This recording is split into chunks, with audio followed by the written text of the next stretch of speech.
And welcome back. It is time now to talk with our naturalist, Dan Hodges. He is in studio with us today, and they are not going to be too hard to find because you brought many samples of praying mantis. You know what? I love these animals. What fascinating creatures! And really, they're like the centaurs of the bug world. They've got these great legs, right? So they have these long raptorial legs, and they got spines. This one's holding its legs out. Look at that. Hold on. Oh, easy, easy. See that? Oh, look at that.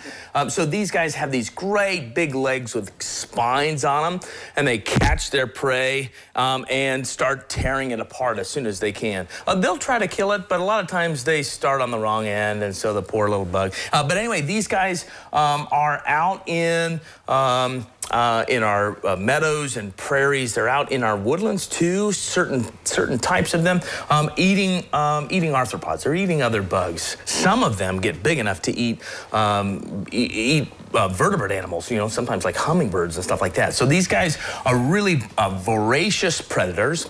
I've got this female here. She's not going to fly for me, so that's really nice of her. She'll just sit and and be gentle. Look at her. Look how cute she is. The females are kind of sitting around. They're releasing pheromones, kind of waiting for the males. Sometimes the males can fly, so the males will fly to them. They don't move very far from where they started. So once you have once you have the praying mantis in that area, it'll kind of hang out in that same spot for most of its life. It's growing very slowly over the course of the summer. They started out as these teeny tiny little mantis nymphs. They look like mantis, but they're so small, and then they grow bigger as the summer goes on. So that's why we're seeing them now.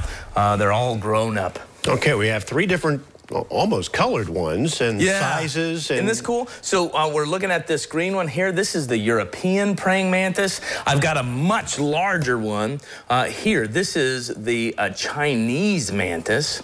And then my favorite, so you can see the size difference. You can't see them very well in the box. But the Chinese mantis is and the European are both imports from across the ocean. So they're not really native species, and sometimes they can cause some problems. They're big enough that they eat the pest eaters, so they don't do as much in our garden as we want them to. This one, however, this is my favorite. Look at this little girl. This is the Carolina mantis, and she's much smaller than those others. So here's the European on the left here, and then here's the Carolina on the right. She's much smaller. This is full grown. This is not a baby mantis, but this is our native Carolina. Sometimes the colors are a little different. Usually I find the Carolina's kind of that mottled brown, and the European and often the Chinese are green, but they can be both. Really just cool animals. Beautiful little guys. Okay, we're down to our last minute, and I know this is the thing everyone wants to talk about. Yeah. The females. That's the first question you had. They like to go and attack the male. Right, so what happens is these guys will eat just about anything they can find. So if something shows up, they want to eat it. So the males have to be really, really careful when approaching the female. And a lot of times it's almost beneficial for the male. So if they can get to a mating union, if they can get married, then the female might turn around and start eating the male. But all the nerves for reproduction are in the back end. So she can eat the top half, and he can still be working in the back half. So really, you're giving the female a meal, and you're getting prolonged copulation. So it's an interesting strategy. I don't know if I would use it, but these guys doing really cool things out in the world. Now, I brought a couple of bugs, and I got a mantis in here. Let's see. I don't know if we have enough time. There, we got one bug in there. Whoop. Oh, got him. Oh, he sees him already. Watch this. He's on the prowl. Easy. So these guys are going to catch just about anything they can find, including other mantis. That's what I was mentioning before. So these guys are going to be working on just about...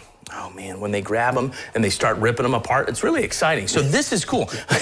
This is my favorite part of these segments, is doing crazy things and hoping that they work. But you can do this at home, too. So the Chinese and the European mantis are animals that shouldn't really be out in our landscapes. So if you find one in your yard, it's not doing as much for your garden as you think it is. So bring it home, put it in a jar, and start feeding it grasshoppers. It's really fun to watch. All right, Dan Hodges, and our segment segment today on the praying mantis, and we're back with more right after this.